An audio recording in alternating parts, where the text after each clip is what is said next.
Everyone, कैसे हैं आप लोग। आई होप बहुत अच्छे होंगे। जो भी कर रहे होंगे पूरे मन से कर रहे होंगे, पूरे दिल से कर रहे होंगे। और 22 तारीख को जब ये क्लियर हुआ कि किसका एग्जाम कब होना है, तभी से बहुत सारे कमेंट आ रहे थे कि दी आपका एग्जाम कब है। मैं आपको बता दूं कि मेरा जो फॉर्म मैंने अप्लाई नहीं किया था, क्यों नहीं किया था, क्या रीजन थे और बहुत सारी बातें प्रिपरेशन वगैरह को लेकर के, वो सारा कुछ हम लोग इस वीडियो में डिस्कस करेंगे। वीडियो को एंड तक जरूर देखिएगा। सबसे पहला मैं आपको बता दूं कि मुझसे ही क्वेश्चन आ रहा था कि दी आपका पेपर कब है।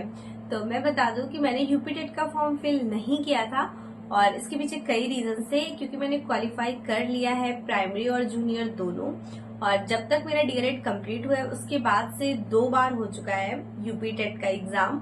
और फिर मुझे लगता है कि बार बार वही एग्जाम को क्वालिफाई करना आई थिंक बहुत जरूरी नहीं है। और जो मैंने पिछली बार क्वालिफाई किया था उसकी मार्कशीट भी अभी तक हम नहीं ला पाए, जबकि बहुत सारा टाइम हो चुका है और मुझे ले आना चाहिए था। तो इस बार जब समर वेकेशन थी तो मैंने सोचा कि क्यों ना जाकर अपनी मार्कशीट लेकर आते हैं। बट ऐसे ही सिचुएशन बनी कि वहां पे जाने के बाद मुझे पता चला कि ये मुझे जो मेरी मार्कशीट है टेट की, यूपी टेट की, वो यहाँ से नहीं मिलेगी, क्योंकि मैंने अपने डिस्ट्रिक्ट में एग्जाम नहीं दिया था, मैंने लखनऊ में एग्जाम दिया था। तो मुझे वो मार्कशीट लखनऊ के डायरेक्ट में ही मिलेगी।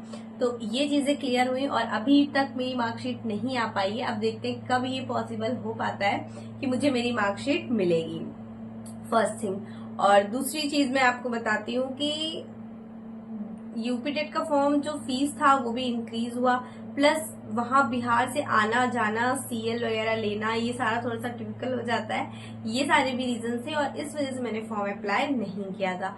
और उसके अलावा मेरे पास कई सारे सीटेट की मार्कशीट है, कई बार मैंने सीटेट का एग्जाम दिया है, क्वालिफाई किया है। तो इस वजह से मुझे कोई प्रॉब्लम आगे नहीं होने वाली है, इसलिए मैंने अप्लाई नहीं किया था। अब जिन बच्चों का सीटेट का जिन बच्चों का टेट का एग्जाम है, उन लोगों की प्रिपरेशन कैसी चल रही है कमेंट सेक्शन में जरूर बताइएगा। मैंने कई वीडियोस में डिस्कस किया है कि प्रिपरेशन कैसे करना है, लास्ट टाइम में क्या करना चाहिए क्या नहीं। इसके अलावा बहुत सारे यूट्यूब पे आपको टीचर्स मिल जाएंगे जो बहुत अच्छे से आपको सारी चीजें एक्सप्लेन करेंगे और बताएंगे कि आपको परेशान नहीं होना है, ताकि जो एक एंग्जाइटी सा फील होने लगता है एग्जाम की डेट पास आते ही, वो आपको ना हो। तो ऐसी वीडियोस देखिएगा, बट बहुत ज्यादा वीडियोस भी मत देखिएगा, बहुत ज्यादा पैनिक मत होइएगा। अगर आपने थोड़ा सा भी प्रिपेयर किया है, अच्छे से पढ़ाई करी, तो आपका एग्जाम क्वालिफाई हो जाएगा। इस एग्जाम का नेचर क्वालिफाइंग नेचर होता है, यानी आपको बस क्वालिफाई करना होता है। एक फिक्स मार्क्स होता है, लाइक 90 मार्क्स। और रिजर्वेशन जिनको भी कैंडिडेट को मिलता है उनके लिए 82 मार्क्स है, ओबीसी के लिए, ईबीसी के लिए आई थिंक इतना ही है। तो ये मार्क्स आपको बस क्वालिफाई करना है, तो उतना आपका आ जाएगा अगर आपने थोड़ा बहुत भी अच्छे से पढ़ाई करी है। तो अपने ऊपर विश्वास रखिएगा, कॉन्फिडेंस रखिएगा, पढ़ाई जो भी आपने की है उसके रिगार्डिंग आपका एग्जाम जो है वो क्लियर हो जाएगा। बहुत ज्यादा पैनिक नहीं होना है। पता है हम लोग क्या करते हैं, बहुत ज्यादा परेशान हो जाते हैं और एग्जाम में आते हुए क्वेश्चन गलत हो जाते हैं। तो ये सारी गलतियां आपको नहीं करना है।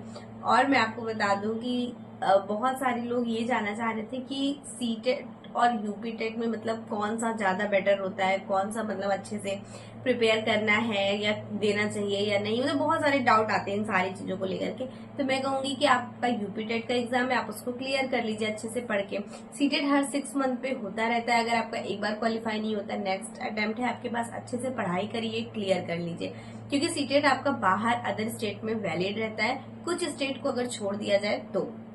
बाकी आपका यूपी टेट यूपी के लिए, यूपी टेट में सीटेट भी वैलिड रहता है अगर कोई न्यू नोटिफिकेशन या कोई न्यू जो है चेंजेस ना किया जाए तो।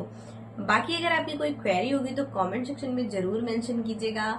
और एक बात मुझे और याद आ गई, एडमिट कार्ड जो है आपका वो 30 तारीख को आ जाएगा, 30 जून को, अगर कोई अदर चेंजेस नहीं होते तो 30 जून को आपका एडमिट कार्ड आ जाएगा। फिर सारी चीजें क्लियर हो जाएंगी और एग्जाम तो आप लोगों को पता ही चल गया है 22 तारीख को ही कि किसका 2 को एग्जाम है, किसका 3 को है और किसका 4 को है।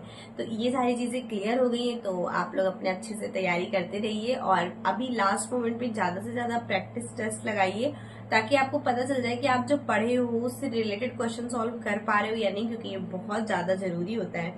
मिलते हैं आप लोगों से नेक्स्ट वीडियो में, तब तक के लिए इस कमेंट सेक्शन में आप लोग मेंशन करना मत भूलिएगा। जो भी क्वेरी है, जो भी क्वेश्चन है, मेंशन करिएगा और उन सारे क्वेरी पे, उस सारे क्वेश्चंस पे हम डिस्कस करेंगे नेक्स्ट।